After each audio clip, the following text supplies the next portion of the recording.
বাংলাদেশ জাতীয়তাবাদী দল দেশের জনগণকে সঙ্গে নিয়ে ইনশাআল্লাহ জয়ী হবে, জয়ী হবে, জয়ী হবে। বিএনপি চেয়ারপারসন বেগম খালেদা জিয়া দেশে ফেরার পরপরই দেশে ফিরবেন দলটির ভারপ্রাপ্ত চেয়ারম্যান তারেক রহমান। প্রায় 17 বছর পর দেশে ফিরছেন দলটির ভারপ্রাপ্ত চেয়ারম্যান তারেক রহমানের স্ত্রী ডাক্তার জোবাইদা রহমান। এদিকে তারেক রহমানের দেশে ফেরার সব ধরনের প্রস্তুতিও সম্পূর্ণ করা হয়েছে। জানা গেছে তারেক রহমান চার্টার্ড ফ্লাইটে দেশে ফিরবেন। বান্ডেল থাকলে প্রতি সেনমানিতে টাকা বাঁচবে। বিকাশ সেনমানি বান্ডেল কিনে জিতুন প্রতি লেনদেনে। বিএনপি নেতাকর্মীরাও অধীর আগ্রহ নিয়ে অপেক্ষা করছেন তারেক রহমানের জন্য। এবার সেই অপেক্ষার পালা হয়তো শেষ হতে যাচ্ছে।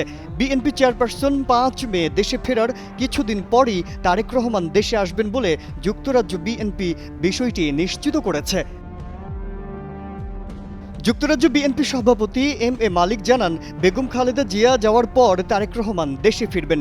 বলেন, বিএনপি চেয়ারপারসনের মতো তারেক রহমানের দেশে ফেরার খবর দেশের জনগণ পাবে। তারেক রহমানের জন্য কোটি কোটি মানুষ অপেক্ষা করছেন উল্লেখ করে এম এ মালিক বলেন, ডাক্তার জোবাইদা রহমান বেগম খালেদা জিয়ার সঙ্গে দেশে যাচ্ছেন।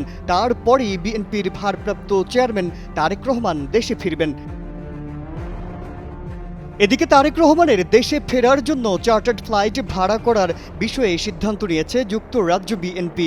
যুক্তরাজ্য বিএনপি সভাপতি এম এ মালিক বিষয়টি নিশ্চিত করেছেন। বলেন, যুক্তরাজ্য বিএনপি নেতারাও তারেক রহমানের সঙ্গে ঢাকায় ফেরার কথা ভাবছেন।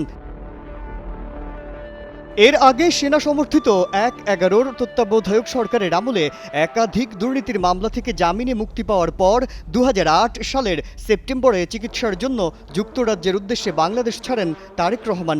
সেখানে তিনি 17 বছর ধরে নির্বাসিত জীবন পার করছিলেন। সরকার পতনের পর সব মামলা থেকে মুক্তি পান বিএনপি ভারপ্রাপ্ত চেয়ারম্যান তারেক রহমান। তাতেই দেশে ফেরার সব পথ সুগম হয়েছে।